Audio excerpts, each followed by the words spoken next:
ಎಲ್ಲರಿಗೂ ನಮಸ್ಕಾರ. 8ನೇ ತರಗತಿಯ ರಸಾಯನಶಾಸ್ತ್ರ ಪಾಠ ನಿಮಗೆಲ್ಲ ಮತ್ತೊಮ್ಮೆ ಸ್ವಾಗತ. ಕಳೆದ ತರಗತಿಯಲ್ಲಿ ರಾಸಾಯನಿಕ ಬದಲಾವಣೆಗಳು ಪಾಠದಲ್ಲಿ ನಾವು ರಾಸಾಯನಿಕ ಬದಲಾವಣೆ ಎಂದರೇನು, ಭೌತಿಕ ಬದಲಾವಣೆ ಎಂದರೇನು ಎಂಬುದನ್ನು ತಿಳ್ಕೊಂಡಿದ್ದೇವೆ. ಹಾಗೆಯೇ ರಾಸಾಯನಿಕ ಬದಲಾವಣೆಯ ಉಷ್ಣ ರಾಸಾಯನಿಕ ಕ್ರಿಯೆಗಳನ್ನು, ಅದರಲ್ಲಿರುವ 2 ವಿಧಗಳು, ಎಕ್ಸೋಥರ್ಮಿಕ್ ರಾಸಾಯನಿಕ ಕ್ರಿಯೆಗಳು ಹಾಗೆ ಎಂಡೋಥರ್ಮಿಕ್ ರಾಸಾಯನಿಕ ಕ್ರಿಯೆಗಳ ಬಗ್ಗೆ ತಿಳಿದಾಯಿತು. ಹಾಗೆ ನಾನು ಒಂದು ಸಣ್ಣ ಅಸೈನ್ಮೆಂಟನ್ನು ನಿಮಗೆ ಕೊಟ್ಟಿರ್ತೇನೆ ಅಲ್ವಾ? ನೀವೆಲ್ಲ ಮಾಡಿರಬಹುದು ಅಂತ ಭಾವಿಸ್ತೇನೆ. ನಾನು ಕೊಟ್ಟಂತಹ ಪ್ರಶ್ನೆ, ಕೆಳಗಿನ ರಾಸಾಯನಿಕ ಕ್ರಿಯೆಗಳನ್ನು ಅವಲೋಕಿಸಿ ಪ್ರಶ್ನೆಗಳಿಗೆ ಉತ್ತರಿಸಿರಿ ಎಂಬುದಾಗಿತ್ತು. ಹಾಗೆ 2 ರಾಸಾಯನಿಕ ಕ್ರಿಯೆಗಳನ್ನು ಕೊಟ್ಟಿದ್ದೆ. ಏನದು? ಒಮ್ಮೆ ಪುಸ್ತಕ ತೆಗೀರಿ ನೋಡುವ. ಕ್ಯಾಲ್ಸಿಯಂ ಕಾರ್ಬೋನೇಟ್ ಪ್ಲಸ್ ಉಷ್ಣ gives calcium oxide plus carbon dioxide. ಹಾಗೆ ಇನ್ನೊಂದು ಕ್ಯಾಲ್ಸಿಯಂ ಆಕ್ಸೈಡ್ ಪ್ಲಸ್ ನೀರು ಗಿವ್ಸ್ ಕ್ಯಾಲ್ಸಿಯಂ ಹೈಡ್ರಾಕ್ಸೈಡ್ ಪ್ಲಸ್ ಉಷ್ಣ. ಇದರಲ್ಲಿ ಕ್ವಶನ್ ಎ ಆಗಿ ಪ್ರತಿಯೊಂದು ಕ್ರಿಯೆಯಲ್ಲೂ ಪ್ರವರ್ತಕಗಳು ಮತ್ತು ಉತ್ಪನ್ನಗಳು ಯಾವುವು ಅಂತ ಕೇಳಿರುವಂಥದ್ದು. ಪ್ರವರ್ತಕಗಳು 1ನೇ ಸಮೀಕರಣದಲ್ಲಿ ಕ್ಯಾಲ್ಸಿಯಂ ಕಾರ್ಬೋನೇಟ್ ಆಗಿದೆ. ಹಾಗೆ ಆ ಸಮೀಕರಣದ ಉತ್ಪನ್ನ ಕ್ಯಾಲ್ಸಿಯಂ ಆಕ್ಸೈಡ್ ಮತ್ತು ಕಾರ್ಬನ್ ಡೈಆಕ್ಸೈಡ್. ಅದೇ ರೀತಿ 2ನೇ ಸಮೀಕರಣದಲ್ಲಿ ಪ್ರವರ್ತಕ ಕ್ಯಾಲ್ಸಿಯಂ ಆಕ್ಸೈಡ್ ಮತ್ತು ನೀರು, ಹಾಗೆ ಉತ್ಪನ್ನ ಕ್ಯಾಲ್ಸಿಯಂ ಹೈಡ್ರಾಕ್ಸೈಡ್ ಆಗಿದೆ. ಅದೇ ರೀತಿ ಕ್ವಶನ್ ಬಿ, ಕೊಟ್ಟಿರುವ ಕ್ರಿಯೆಗಳಲ್ಲಿ ಉಷ್ಣ ಹೀರುವ ಕ್ರಿಯೆ ಯಾವುದು, ಮತ್ತೊಂದು ಉಷ್ಣ ಬಿಡುಗಡೆಗೊಳಿಸುವ ಕ್ರಿಯೆ ಯಾವುದು ಎಂಬುದಾಗಿತ್ತು ಅಲ್ವಾ? ಉಷ್ಣ ಹೀರುವ ಕ್ರಿಯೆ ಯಾವುದು? ಇಲ್ಲಿ 1ನೇ ಸಮೀಕರಣ ಕ್ಯಾಲ್ಸಿಯಂ ಕಾರ್ಬೋನೇಟ್ ಪ್ಲಸ್ ಉಷ್ಣ ಎಂಬುದು ಉಷ್ಣ ಹೀರುವ ರಾಸಾಯನಿಕ ಕ್ರಿಯೆಯಾಗಿದೆ. ಹಾಗೆ 2ನೇ ಸಮೀಕರಣದಲ್ಲಿ ಉತ್ಪನ್ನದಲ್ಲಿ ಉಷ್ಣವನ್ನು ಕಾಣುವುದರಿಂದ ನಾವು ಅದು ಉಷ್ಣ ಬಿಡುಗಡೆಗೊಳಿಸುವ ರಾಸಾಯನಿಕ ಕ್ರಿಯೆ ಅಂತ ಹೇಳಬಹುದು. ಎಲ್ಲರೂ ಈ ಉತ್ತರವನ್ನು ಬರೆದಿರಬಹುದು ಅಂತ ಭಾವಿಸಿಕೊಂಡು ನಾವು ಇವತ್ತಿನ ತರಗತಿಯನ್ನು ಆರಂಭಿಸುವ. ಇಲ್ಲಿ ನಾವು ಪ್ರಭಾ ರಾಸಾಯನಿಕ ಕ್ರಿಯೆಗಳ ಬಗ್ಗೆ ನೋಡಲಿಕ್ಕಿದ್ದೇವೆ. ಈ ಪ್ರಭಾ ರಾಸಾಯನಿಕ ಕ್ರಿಯೆ ಎಂಬುದು ನಿಮಗೆ ಪರಿಚಿತವಾದ ಒಂದು ಕ್ರಿಯೆ ಅಂತ ನಾನು ಹೇಳ್ತೇನೆ. ಯಾಕೆ ಅಂತೇಳಿದರೆ ಇಲ್ಲಿ ಬರುವಂತಹ ಒಂದು ಉತ್ತಮವಾದ ಉದಾಹರಣೆಯಾಗಿದೆ ದ್ಯುತಿ ಸಂಶ್ಲೇಷಣೆ. ನಿಮಗೆಲ್ಲರಿಗೂ ಗೊತ್ತಿರುವಂಥ ವಿಷಯ, ಜೀವಶಾಸ್ತ್ರದಲ್ಲಿ ನೀವು ಇದನ್ನು ಕಲ್ತಿರ್ಬೋದು. ದ್ಯುತಿ ಸಂಶ್ಲೇಷಣಾ ಕ್ರಿಯೆ. ದ್ಯುತಿ ಸಂಶ್ಲೇಷಣೆ ಎಂಬುದು ಜೀವಗೋಳದ ಪ್ರಧಾನವಾದ ರಾಸಾಯನಿಕ ಕ್ರಿಯೆಯಾಗಿದೆ. ಇಲ್ಲಿ ಸಸ್ಯಗಳು ಸೂರ್ಯಪ್ರಕಾಶವನ್ನು ಹೀರಿಕೊಂಡು ಗ್ಲುಕೋಸನ್ನು ತಯಾರಿಸ್ತದೆ. ಗ್ಲುಕೋಸನ್ನು ಪಿಷ್ಟದ ರೂಪದಲ್ಲಿ ಅದು ಸಂಗ್ರಹಿಸಿ ಇಟ್ಟಿರ್ತದೆ. ದ್ಯುತಿ ಸಂಶ್ಲೇಷಣೆ ಎಂಬುದು ನಾನೀಗಾಗಲೇ ಹೇಳಿದೆ, ಜೀವಗೋಳದ ಪ್ರಧಾನವಾದ ರಾಸಾಯನಿಕ ಕ್ರಿಯೆ. ಭೂಮಿಯಲ್ಲಿ ಜೀವದ ಅಸ್ತಿತ್ವಕ್ಕೆ ಹಸಿರು ಸಸ್ಯಗಳು ಅಗತ್ಯವಾಗಿವೆ. ಎಲೆಗಳು ಪ್ರಕೃತಿಯ ಪಾಕಶಾಲೆಗಳಾಗಿವೆ. ಅಂದರೆ ಎಲೆಗಳಲ್ಲಿ ಆಹಾರ ತಯಾರಾಗುವಂಥದ್ದು. ಸಸ್ಯದಲ್ಲಿರುವ ಹರಿತ್ತು ಸೂರ್ಯಪ್ರಕಾಶದ ಸಾನ್ನಿಧ್ಯದಲ್ಲಿ, ಅಂದರೆ ಸೂರ್ಯಪ್ರಕಾಶವನ್ನು ಹೀರಿಕೊಂಡು ನೀರು ಮತ್ತು ಕಾರ್ಬನ್ ಡೈಆಕ್ಸೈಡ್ ಇವುಗಳನ್ನು ಉಪಯೋಗಿಸಿಕೊಂಡು ಗ್ಲುಕೋಸನ್ನು ತಯಾರು ಮಾಡ್ತದೆ. ಗ್ಲುಕೋಸ್ ಪಿಷ್ಟವಾಗಿ ಪರಿವರ್ತಿಸಲ್ಪಟ್ಟು ಎಲೆಗಳು, ಹಣ್ಣುಗಳು, ಗಡ್ಡೆಗಳಲ್ಲಿ ಸಂಗ್ರಹಿಸಲ್ಪಟ್ಟಿರುತ್ತದೆ. ಈ ರೀತಿ ಗ್ಲುಕೋಸನ್ನು ತಯಾರಿಸಲು ಸಸ್ಯಗಳಿಗೆ ಮಾತ್ರ ಸಾಧ್ಯ. ಹಾಗಾದರೆ ಸಸ್ಯದ ಈ ದ್ಯುತಿಸಂಶ್ಲೇಷಣಾ ಕ್ರಿಯೆ ಎಂಬುದು ಎಷ್ಟು ಪ್ರಾಮುಖ್ಯವಾದುದು ಜೀವಿಗಳಿಗೆ ಎಂಬುದು ಅರ್ಥ ಆಗ್ತದೆ ಅಲ್ವಾ? ಸಸ್ಯಗಳು ನಮ್ಮನ್ನು ಸಂರಕ್ಷಿಸ್ತದೆ. ಸಸ್ಯಗಳು ಇಲ್ಲದೆ ಇರ್ತಿದ್ರೆ ನಾವು ಜೀವಗೋಳ ಯಾವುದೂ ಕೂಡ ಇರ್ತಿರಲಿಲ್ಲ. ಸಸ್ಯ ನಮ್ಮನ್ನು ಸಂರಕ್ಷಿಸುವಾಗ ನಾವು ಕೂಡ ಸಸ್ಯವನ್ನು ಸಂರಕ್ಷಿಸುವುದು ನಮ್ಮೆಲ್ಲರ ಆದ್ಯ ಕರ್ತವ್ಯವಾಗಿದೆ ಅಲ್ವಾ? ಹಾಗಾದರೆ ನಾವು ಪ್ರಕೃತಿಯನ್ನು ರಕ್ಷಿಸಬೇಕು, ಸಂರಕ್ಷಿಸಬೇಕು. ಅದರ ನಾಶವನ್ನು ನಾವು ಮಾಡಬಾರ್ದು. ಪ್ರತಿಯೊಬ್ಬ ಪ್ರಜೆ ಕೂಡ ಪ್ರಕೃತಿಯನ್ನು ಸಂರಕ್ಷಿಸುವುದು ನಮ್ಮ ಕರ್ತವ್ಯ ಎಂದು ತಿಳಿಯಬೇಕು. ಸರಿ, ಇಲ್ಲಿ ದ್ಯುತಿಸಂಶ್ಲೇಷಣ ಕ್ರಿಯೆ, ಇದರ ರಾಸಾಯನಿಕ ಸಮೀಕರಣವನ್ನು ಹೇಗೆ ಬರೀಬಹುದು ನೋಡುವ. 6CO2 ಪ್ಲಸ್ 6H2O ಪ್ಲಸ್ ಬೆಳಕು gives C6H12O6 plus 6O2. 6H2O plus 6CO2 ಅಥವಾ 6CO2 plus 6H2O plus ಬೆಳಕು gives C6H12O6 plus 6O2 oxygen. ಸಸ್ಯಗಳು ನಮಗೆ ಆಕ್ಸಿಜನ್ ಅನ್ನು ಕೊಡ್ತವೆ. ದ್ಯುತಿಸಂಶ್ಲೇಷಣಾ ಕ್ರಿಯೆಯ ರಾಸಾಯನಿಕ ಸಮೀಕರಣ. ಮಿಣುಕು ಹುಳವನ್ನು ನೀವೆಲ್ಲ ನೋಡಿದ್ದೀರಾ ಅಲ್ವಾ? ರಾತ್ರಿ ಹೊತ್ತಿನಲ್ಲಿ ಅದು ಮಿನುಗುವುದನ್ನು ನೀವು ಗಮನಿಸಿದ್ದೀರಾ. ಮಿಣುಕು ಹುಳದ ಶರೀರದಲ್ಲಿ ಜರುಗುವ ರಾಸಾಯನಿಕ ಕ್ರಿಯೆಯ ಪರಿಣಾಮವಾಗಿ ಪ್ರಕಾಶ ಚೈತನ್ಯ ಬಿಡುಗಡೆ ಆಗ್ತದೆ. ಮಿಣುಕು ಹುಳದ ಶರೀರದಲ್ಲಿರುವ ಲೂಸಿಫೆರಸ್ ಎಂಬ ಕಿಣ್ವದ ಸಾನ್ನಿಧ್ಯದಲ್ಲಿ ಲೂಸಿಫೆರಿನ್ ಆಕ್ಸಿಜನ್ನೊಂದಿಗೆ ವರ್ತಿಸಿ ಆಕ್ಸಿಲೂಸಿಫೆರಿಸ್ ಉಂಟಾಗುವಾಗ ಪ್ರಕಾಶ ಚೈತನ್ಯ ಬಿಡುಗಡೆಯಾಗ್ತದೆ. ಈ ವಿದ್ಯಮಾನವನ್ನು ಬಯೋಲ್ಯುಮಿನಿಸೆನ್ಸ್ ಅಂತ ಕರೀತಾರೆ. ಈ ಕ್ರಿಯೆಯ ಪರಿಣಾಮವಾಗಿ ಬಿಡುಗಡೆಯಾಗುವ ಚೈತನ್ಯದಲ್ಲಿ 95% ಚೈತನ್ಯವು ಪ್ರಕಾಶ ಚೈತನ್ಯವಾಗಿದೆ. ಆದುದರಿಂದ ಮಿಣುಕು ಹುಳವು ಪ್ರಕಾಶಿಸುವಾಗ ಬಿಸಿಯ ಅನುಭವಾನಿಕೆ ಆಗುವುದಿಲ್ಲ. ಇಲ್ಲಿ ಮಿಣುಕು ಹುಳ ಪ್ರಕಾಶ ಚೈತನ್ಯವನ್ನು ಬಿಡುಗಡೆ ಮಾಡುವಂಥದ್ದು. ನಾವು ದ್ಯುತಿಸಂಶ್ಲೇಷಣೆಯಲ್ಲಿ ನೋಡಿರುವಂಥದ್ದು, ಈಗಾಗಲೇ ನೋಡಿರುವಂಥದ್ದು ಇಲ್ಲಿ ಪ್ರಕಾಶ ಚೈತನ್ಯ. ಬೆಳಕು ಅಂತ ಹೇಳಿದರೆ ಪ್ರಕಾಶ ಚೈತನ್ಯ. ಪ್ರಕಾಶ ಚೈತನ್ಯವನ್ನು ಅದು ಹೀರಿಕೊಂಡು ಜರುಗಿರುವಂತಹ ರಾಸಾಯನಿಕ ಕ್ರಿಯೆ. ಮಿಣುಕು ಹುಳ ಪ್ರಕಾಶ ಚೈತನ್ಯವನ್ನು ಬಿಡುಗಡೆ ಮಾಡ್ತದೆ.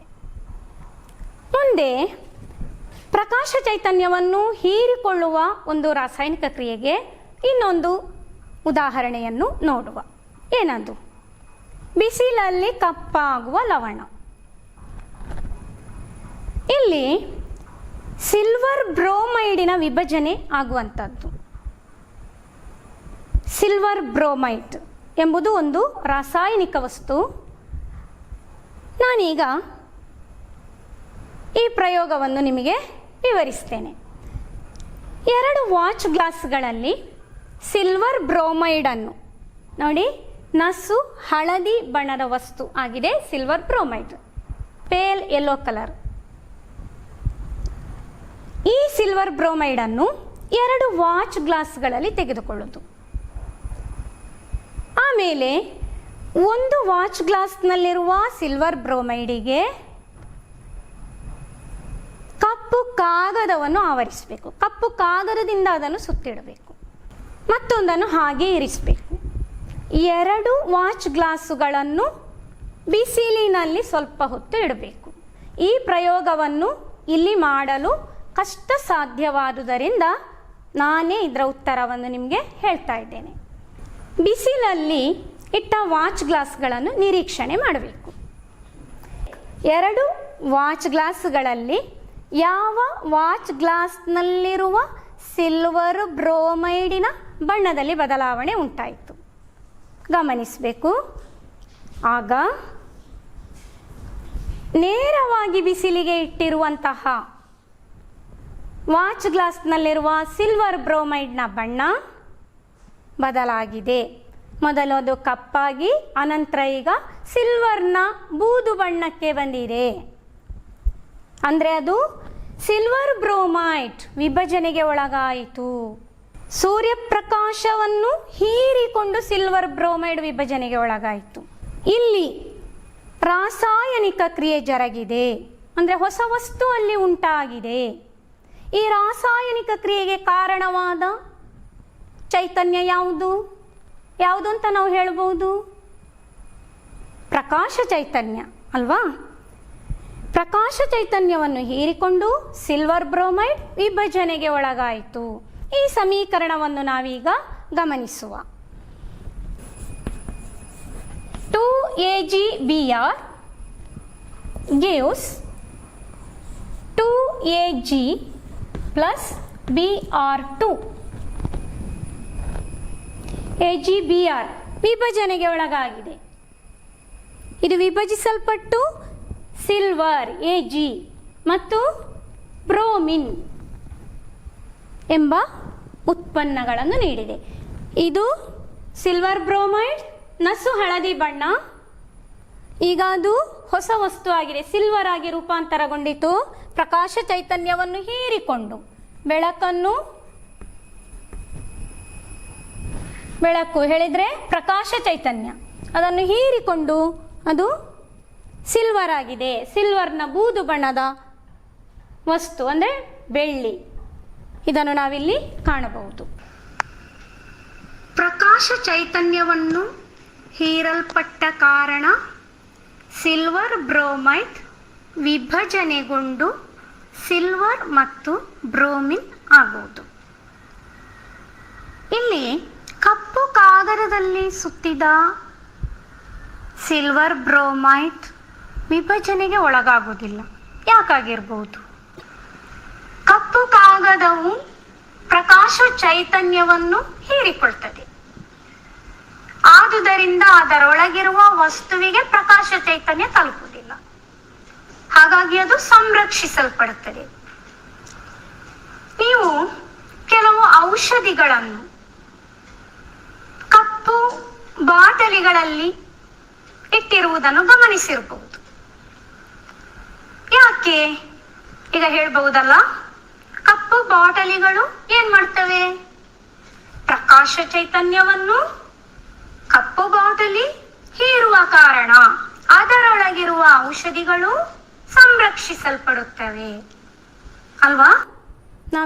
ಈಗ ಪ್ರಕಾಶ ಚೈತನ್ಯವನ್ನು ಹೀರಿಕೊಂಡು ಅಥವಾ ಪ್ರಕಾಶ ಚೈತನ್ಯವನ್ನು ಬಿಟ್ಟುಕೊಡುವ ರಾಸಾಯನಿಕ ಕ್ರಿಯೆಗಳನ್ನು ಒಟ್ಟಾಗಿ ನಾವು ಪ್ರಭಾರಾಸಾಯನಿಕ ಕ್ರಿಯೆಗಳು ಎಂದು ಕರೆಯುತ್ತೇವೆ.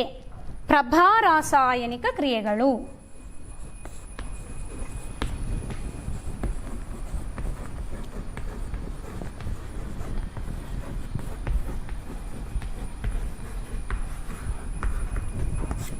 ಹಾಗಾದರೆ ನಾವಾಗ ನೋಡಿರುವಂಥದ್ದು ದ್ಯುತಿ ಸಂಶ್ಲೇಷಣೆ ಪ್ರಭಾರಾಸಾಯನಿಕ ಕ್ರಿಯೆಗೆ ಉದಾಹರಣೆ. ಇನ್ನೊಂದು ಯಾವುದು? ನಾವೀಗ ನೋಡಿರುವಂಥ ಸಿಲ್ವರ್ ಬ್ರೋಮೈಡ್ ವಿಭಜನೆಗೆ ಒಳಗಾಗುವಂಥದ್ದು ಪ್ರಭಾರಾಸಾಯನಿಕ ಕ್ರಿಯೆಯಾಗಿದೆ. ಇವೆರಡು ಕೂಡ ಸೂರ್ಯಪ್ರಕಾಶವನ್ನು ಹೀರಿಕೊಂಡು ಜರುಗುವ ರಾಸಾಯನಿಕ ಕ್ರಿಯೆ.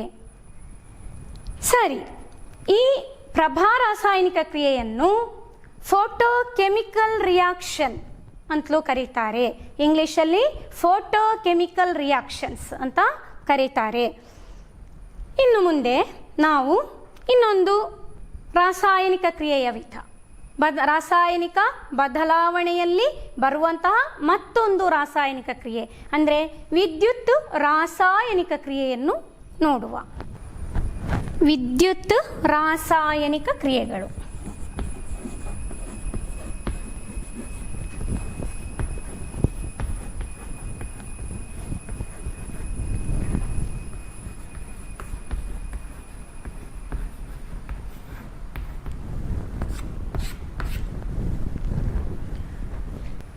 ಇಲ್ಲಿ ಕಾಪರ್ ಸಲ್ಫೇಟ್ ವಿಭಜನೆಗೆ ಒಳಗಾಗುವ ಒಂದು ಕ್ರಿಯೆಯನ್ನು ಪ್ರಯೋಗದ ಮೂಲಕ ನೋಡುವ.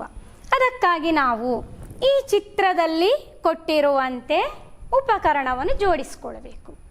ಏನು ಕೊಟ್ಟಿದ್ದಾರೆ ಅಲ್ಲಿ? ಒಂದು ಬೀಕರ್ನಲ್ಲಿ 2 ಕಾರ್ಬನ್ ದಂಡಗಳನ್ನು ಇಟ್ಟಿದ್ದಾರೆ. ಅದರ ಚಿತ್ರವನ್ನು ನಾವೀಗ ಗಮನಿಸುವ.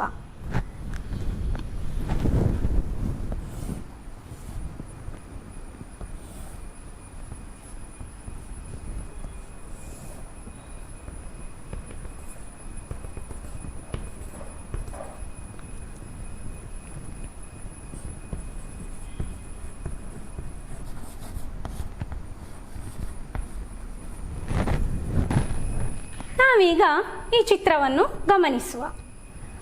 ಒಂದು ಬೀಕರ್ನಲ್ಲಿ 3/4 ಪಾಲು ಕಾಪರ್ ಸಲ್ಫೇಟಿನ ದ್ರಾವಣವನ್ನು ತೆಗೆದುಕೊಂಡಿದ್ದಾರೆ. ಹಾಗೆ ಅದರಲ್ಲಿ 2 ಕಾರ್ಬನ್ ದಂಡವನ್ನು ಮುಳುಗಿಸಿ ಇಟ್ಟಿದ್ದಾರೆ. ಅದೇ ರೀತಿ ಅವುಗಳ ತುದಿಯನ್ನು ಬ್ಯಾಟರಿಗೆ ಜೋಡಿಸಿ ಅಲ್ಲಿ ಒಂದು ಸ್ವಿಚ್ಚನ್ನು ಕೂಡ ಅಳವಡಿಸಿದ್ದಾರೆ. ಈಗ ಸ್ವಿಚ್ ಆನ್ ಮಾಡಿದಾಗ ಏನಾಗ್ತದೆ ಅಂತ ಗಮನಿಸಬೇಕು. ಈ ಸ್ವಿಚ್ ಆನ್ ಮಾಡಿದಾಗ ಏನಾಗ್ತದೆ ಎಂಬುದನ್ನು ಒಂದು ಸಣ್ಣ ವಿಡಿಯೋ ಮೂಲಕ ಗಮನಿಸುವ. ಆ ವಿಡಿಯೋದಲ್ಲಿ ಏನು ಕೊಟ್ಟಿದ್ದಾರೆ ನೋಡಿ. 2 ಕಾರ್ಬನ್ ದಂಡಗಳನ್ನು ತೆಗೆದುಕೊಂಡು ಒಂದು ಬೀಕರಿನಲ್ಲಿ ಕಾಪರ್ ಸಲ್ಫೇಟಿನ ದ್ರಾವಣದಲ್ಲಿ ಮುಳುಗಿಸಿ ಇಟ್ಟಿದ್ದಾರೆ. ಹಾಗೆ ಅವುಗಳನ್ನು ವಿದ್ಯುತ್ ಕೋಶಕ್ಕೆ ಜೋಡಿಸಿದ್ದಾರೆ. ವಿದ್ಯುತ್ತನ್ನು ಹರಿಸುವಾಗ ಕಾರ್ಬನ್ ದಂಡದಲ್ಲಿ ಆಗುವ ಬದಲಾವಣೆಯನ್ನು ಗಮನಿಸಬೇಕು ನಾವು.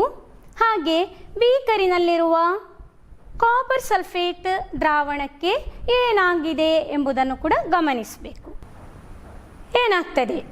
ಕಾಪರ್ ಸಲ್ಫೇಟ್ ದ್ರಾವಣದ ಬಣ್ಣ ಕ್ರಮೇಣ ಕಡಿಮೆ ಆಗ್ತಾ ಬರ್ತದೆ.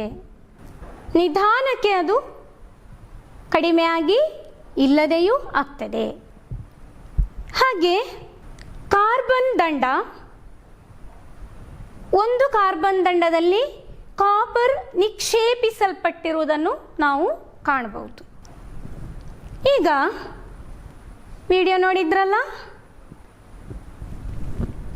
ಈಗ ನಾವು ಮತ್ತೆ ಕೆಲವೊಂದು ವಿಷಯಗಳನ್ನು ಇಲ್ಲಿ ತಿಳಿಯುವ. ಬೀಕರಿನಲ್ಲಿ ಕಾಪರ್ ಸಲ್ಫೇಟ್ ದ್ರಾವಣವನ್ನು ತೆಗೆದುಕೊಂಡಿದ್ದೇವೆ. ವಿದ್ಯುತ್ ಹರಿಯುವಾಗ ರಾಸಾಯನಿಕ ಬದಲಾವಣೆಗೆ ಒಳಗಾಗುವ ಪದಾರ್ಥಗಳನ್ನು ನಾವು ಇಲೆಕ್ಟ್ರೋಲೈಟ್ ಅಂತ ಕರಿತೇವೆ. ಹಾಗಾದರೆ ಇಲ್ಲಿ ಕಾಪರ್ ಸಲ್ಫೇಟ್ ಇಲೆಕ್ಟ್ರೋಲೈಟ್ ಆಗಿದೆ. ಅದೇ ರೀತಿ ಇಲೆಕ್ಟ್ರೋಲೈಟುಗಳಿಗೆ ವಿದ್ಯುತ್ತನ್ನು ಹಾಯಿಸುವ ಬ್ಯಾಟರಿಯ ಧ್ರುವಗಳಿಗೆ ಜೋಡಿಸುವ ದಂಡಗಳನ್ನು ನಾವು ಇಲೆಕ್ಟ್ರೋಡುಗಳು ಅಂತ ಕರಿತೇವೆ. ಇಲ್ಲಿ ಇವುಗಳು ಈ ಕಾರ್ಬನ್ ದಂಡಗಳು ಇಲೆಕ್ಟ್ರೋಡುಗಳು. ಇಲೆಕ್ಟ್ರೋಲೈಟಿಗೆ ವಿದ್ಯುತ್ತನ್ನು ಒದಗಿಸುವ, ಬ್ಯಾಟರಿಗೆ ಜೋಡಿಸುವ ಈ ದಂಡವನ್ನು ನಾವು ಹೇಳುವಂಥದ್ದು ಇಲೆಕ್ಟ್ರೋಡುಗಳು. ಹಾಗಾದರೆ ಇವೆರಡು ಕಾರ್ಬನ್ ದಂಡಗಳು ಇಲೆಕ್ಟ್ರೋಡುಗಳಾಗಿವೆ. ಅದೇ ರೀತಿ ಬೀಕರಿನಲ್ಲಿ ತೆಗೆದಂತಹ ಈ ದ್ರಾವಣ, ಕಾಪರ್ ಸಲ್ಫೇಟಿನ ದ್ರಾವಣ ಏನಾಗಿದೆ? ಇಲೆಕ್ಟ್ರೋಲೈಟ್ಗಳು. ಇದರ ಬಗ್ಗೆ ನೀವು ಮುಂದಿನ ತರಗತಿಯಲ್ಲಿ ಹೆಚ್ಚು ಕಲೀಲಿಕ್ಕಿದ್ದೀರಾ. ನಾವೀಗ ಈ ವಿಡಿಯೋವನ್ನು ಗಮನಿಸುವಾಗ ಒಂದು ಇಲೆಕ್ಟ್ರೋಡಿನಲ್ಲಿ, ಒಂದು ಕಾರ್ಬನ್ ದಂಡದಲ್ಲಿ ಕಾಪರ್ ನಿಕ್ಷೇಪಿಸಿರುವುದು ಕಂಡುಬಂತು. ಯಾವ ಕಾರ್ಬನ್ ದಂಡ ಅದು? ಅದಾಗಿದೆ ನೆಗೆಟಿವ್, ಬ್ಯಾಟರಿಯ ನೆಗೆಟಿವಿಗೆ ಜೋಡಿಸಿದ ಕಾರ್ಬನ್ ದಂಡದಲ್ಲಿ ಇಲ್ಲಿ ಸ್ವಲ್ಪ ಪ್ರಮಾಣದ ಕಾಪರ್ ನಿಕ್ಷೇಪಗೊಂಡಿರುವುದನ್ನು ನಾವು ಆ ವಿಡಿಯೋದಲ್ಲಿ ನೋಡಿದ್ವಿ.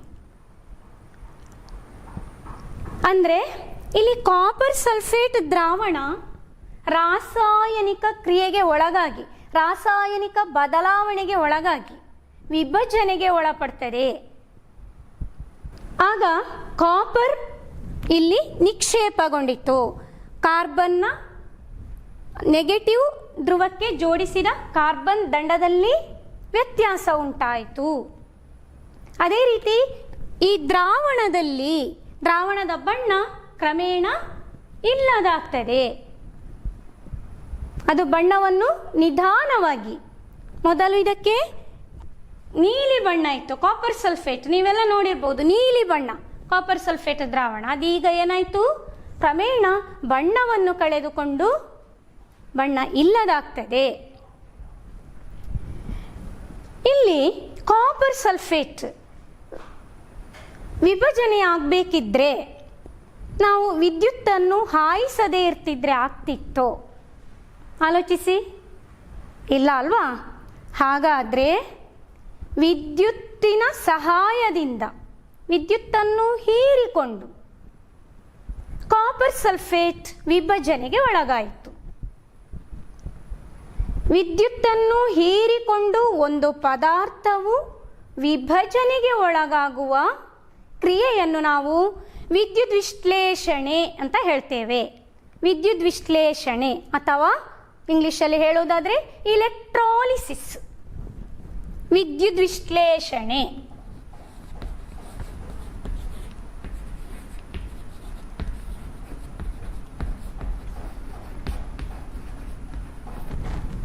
ಹಾಗಾದರೆ ಇಲ್ಲಿ ಕಾಪರ್ ಸಲ್ಫೇಟ್ನ ವಿದ್ಯುತ್ ವಿಶ್ಲೇಷಣೆ ಈಗ ನಾವು ನೋಡಿರುವಂಥದ್ದು. ಸರಿ, ಇಲ್ಲಿ ವಿದ್ಯುತ್ತು ರಾಸಾಯನಿಕ ಕ್ರಿಯೆಯಲ್ಲಿ ವಿದ್ಯುತ್ತನ್ನು ಹೀರಿಕೊಂಡು ಕಾಪರ್ ಸಲ್ಫೇಟ್ ವಿಭಜನೆಗೊಳಗಾಯಿತು. ಇದು ಒಂದು ವಿದ್ಯುತ್ ರಾಸಾಯನಿಕ ಕ್ರಿಯೆ. ವಿದ್ಯುತ್ತನ್ನು ಹೀರಿಕೊಂಡು ವಿಭಜನೆಗೆ ಒಳಗಾಗಿರುವುದರಿಂದ ಈ ಕ್ರಿಯೆಯನ್ನು ನಾವು ಏನಂತ ಹೇಳ್ತೇವೆ? ವಿದ್ಯುತ್ ವಿಶ್ಲೇಷಣೆ ಅಂತ ಹೇಳ್ತೇವೆ. ಇನ್ನು ಇದಕ್ಕಿಂತ ಹೆಚ್ಚಿನ ಉದಾಹರಣೆಗಳು ಮತ್ತು ಇದರಲ್ಲಿ ಬರುವಂತಹ ಹೆಚ್ಚಿನ ಮಾಹಿತಿಯನ್ನು ಮುಂದಿನ ತರಗತಿಯಲ್ಲಿ ನೀವು ಕಲೀಲಿಕ್ಕಿದ್ದೀರಾ. ಮುಂದೆ ವಿದ್ಯುತ್ತನ್ನು ಬಿಡುಗಡೆಗೊಳಿಸುವ ರಾಸಾಯನಿಕ ಕ್ರಿಯೆಯನ್ನು ನಾವು ನೋಡುವ. ಏನದು? ಇಲ್ಲಿ ಪಠ್ಯಪುಸ್ತಕದಲ್ಲಿ ಕೊಟ್ಟಿರುವ ಈ ಚಿತ್ರ ಗಮನಿಸಿ. ಆ ಚಿತ್ರದಲ್ಲಿ ಬೀಕರಿನಲ್ಲಿ ದುರ್ಬಲ ಸಲ್ಫ್ಯೂರಿಕ್ ಆಮ್ಲವನ್ನು ಮುಕ್ಕಾಲು ಪಾಲು ತೆಗೆದುಕೊಂಡಿದ್ದಾರೆ. ಹಾಗೆ ಅದರ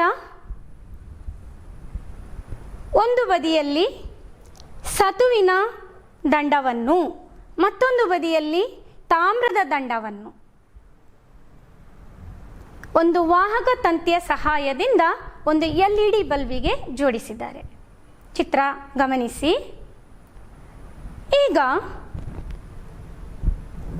LED ಬಲ್ಬ್ ಉರಿಯುವುದನ್ನು ನಾವು ಕಾಣ್ತೇವೆ. ಇದಕ್ಕೆ ಎಲ್ಲಿಂದ ವಿದ್ಯುತ್ ಬಂತು?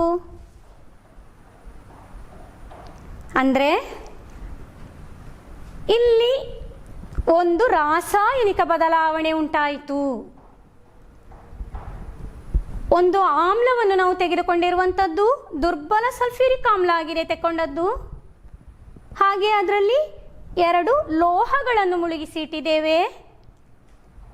ಅವುಗಳು ತಮ್ಮೊಳಗೆ ರಾಸಾಯನಿಕ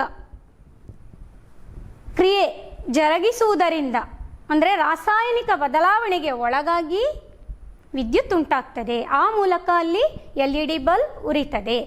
ಆಮ್ಲ ಮತ್ತು ಲೋಹಗಳೊಳಗಿನ ರಾಸಾಯನಿಕ ಕ್ರಿಯೆಯಿಂದಾಗಿ ವಿದ್ಯುತ್ತು ಉಂಟಾಗುವ ವ್ಯವಸ್ಥೆಯನ್ನು ನಾವು ವಿದ್ಯುತ್ತು ರಾಸಾಯನಿಕ ಕೋಶಗಳು ಅಂತ ಕರಿತೇವೆ.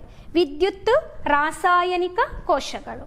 ಇದನ್ನು ಇಂಗ್ಲಿಷಲ್ಲಿ ಇಲೆಕ್ಟ್ರೋಕೆಮಿಕಲ್ ಸೆಲ್ಸ್ ಅಂತ ಕರೀತಾರೆ. ವಿದ್ಯುತ್ತು ರಾಸಾಯನಿಕ ಕೋಶಗಳು.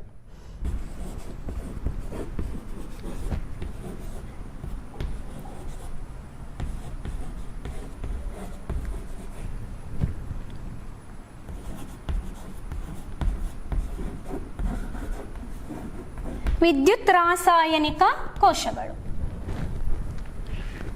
ಆಮ್ಲಗಳು ಮತ್ತು ಲೋಹಗಳ ನಡುವಿನ ವರ್ತನೆಯಿಂದ ವಿದ್ಯುತ್ತು ಇಲ್ಲಿ ಉಂಟಾಗಿದೆ. ಇನ್ನು ನಾವು ಇವತ್ತಿನ ಈ ತರಗತಿಯಲ್ಲಿ ಏನೆಲ್ಲ ನೋಡಿದ್ದೇವೆ ಅನ್ನೋದನ್ನು ಗಮನಿಸುವ. ಮೊದಲಿಗೆ ಪ್ರಭಾ ರಾಸಾಯನಿಕ ಕ್ರಿಯೆ ಅಂತ ಹೇಳಿದರೆ ಏನು ಅನ್ನೋದನ್ನು ತಿಳ್ಕೊಂಡ್ವಿ ಅಲ್ವಾ. ಆಮೇಲೆ ಪ್ರಭಾ ರಾಸಾಯನಿಕ ಕ್ರಿಯೆಯ ಉದಾಹರಣೆಗಳು: ದ್ಯುತಿ ಸಂಶ್ಲೇಷಣ ಕ್ರಿಯೆ, ಸಿಲ್ವರ್ ಬ್ರೋಮೈಡ್ನ ವಿಭಜನೆ ಆಗುವಂಥದ್ದು, ಮಿಂಚು ಹುಳದ ಶರೀರದಲ್ಲಿ ಅದು ಪ್ರಕಾಶ ಚೈತನ್ಯವನ್ನು ಬಿಡುಗಡೆ ಮಾಡುವ ಬಗ್ಗೆ ತಿಳ್ಕೊಂಡ್ವಿ. ಅದೇ ರೀತಿ ವಿದ್ಯುತ್ ರಾಸಾಯನಿಕ ಕ್ರಿಯೆಗಳಲ್ಲಿ ಕಾಪರ್ ಸಲ್ಫೇಟ್ನ ವಿಭಜನೆ, ಅಂದರೆ ವಿದ್ಯುತ್ತನ್ನು ಹೀರಿಕೊಂಡು ಅದು ವಿಭಜನೆಗೊಳ್ಳುವಂಥದ್ದು. ಆ ಪ್ರಕ್ರಿಯೆಯನ್ನು ನಾವು ವಿದ್ಯುತ್ ವಿಶ್ಲೇಷಣೆ, ಇಲೆಕ್ಟ್ರಾಲಿಸಿಸ್ ಅಂತ ಕರಿತೇವೆ.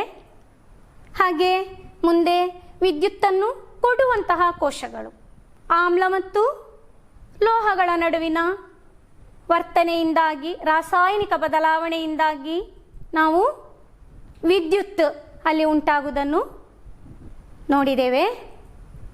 ಅಂದರೆ ಅಂತಹ ಕೋಶಗಳನ್ನು, ಆಮ್ಲ ಮತ್ತು ಲೋಹಗಳ ನಡುವಿನ ವರ್ತನೆಯಿಂದ ವಿದ್ಯುತ್ತು ಉಂಟಾಗುವ ವ್ಯವಸ್ಥೆಯನ್ನು ನಾವು ವಿದ್ಯುತ್ತು ರಾಸಾಯನಿಕ ಕೋಶಗಳು ಅಂತ ಕರಿತೇವೆ, ಇಲೆಕ್ಟ್ರೋಕೆಮಿಕಲ್ ಸೆಲ್ಸ್. ಹಾಗೆ ಇನ್ನು ವಿದ್ಯುತ್ ರಾಸಾಯನಿಕ ಕೋಶಗಳನ್ನು ನಿತ್ಯ ಜೀವನದಲ್ಲಿ ನಾವು ಕಾಣುವಂತಹ ಕೆಲವು ಉದಾಹರಣೆಗಳನ್ನು ಮುಂದಿನ ತರಗತಿಯಲ್ಲಿ ನೋಡೋಣ. ಹಾಗೆ ನಿಮಗೊಂದು ಸಣ್ಣ ಅಸೈನ್ಮೆಂಟನ್ನು ಕೊಡ್ತಾ ಇದ್ದೇನೆ, ಬರ್ಕೊಳ್ಳಿ. ದ್ಯುತಿ ಸಂಶ್ಲೇಷಣಾ ಕ್ರಿಯೆಯು ಪ್ರಭಾ ರಾಸಾಯನಿಕ ಕ್ರಿಯೆಗೆ ಒಂದು ಉದಾಹರಣೆಯಾಗಿದೆ. ದ್ಯುತಿ ಸಂಶ್ಲೇಷಣಾ ಕ್ರಿಯೆಯು ಪ್ರಭಾ ರಾಸಾಯನಿಕ ಕ್ರಿಯೆಗೆ ಒಂದು ಉದಾಹರಣೆಯಾಗಿದೆ. ಈ ಕ್ರಿಯೆಯ ಸಮೀಕರಣವನ್ನು ಬರೆಯಿರಿ. ಸರಿ ಮಕ್ಕಳೇ, ಇವತ್ತಿಗೆ ನಮ್ಮ ಈ ತರಗತಿಯನ್ನು ಇಲ್ಲಿಗೆ ಮುಗಿಸುವ. ಮತ್ತೆ ಮುಂದಿನ ತರಗತಿಯಲ್ಲಿ ಭೇಟಿಯಾಗೋಣ. ಎಲ್ಲರಿಗೂ ವಂದನೆಗಳು.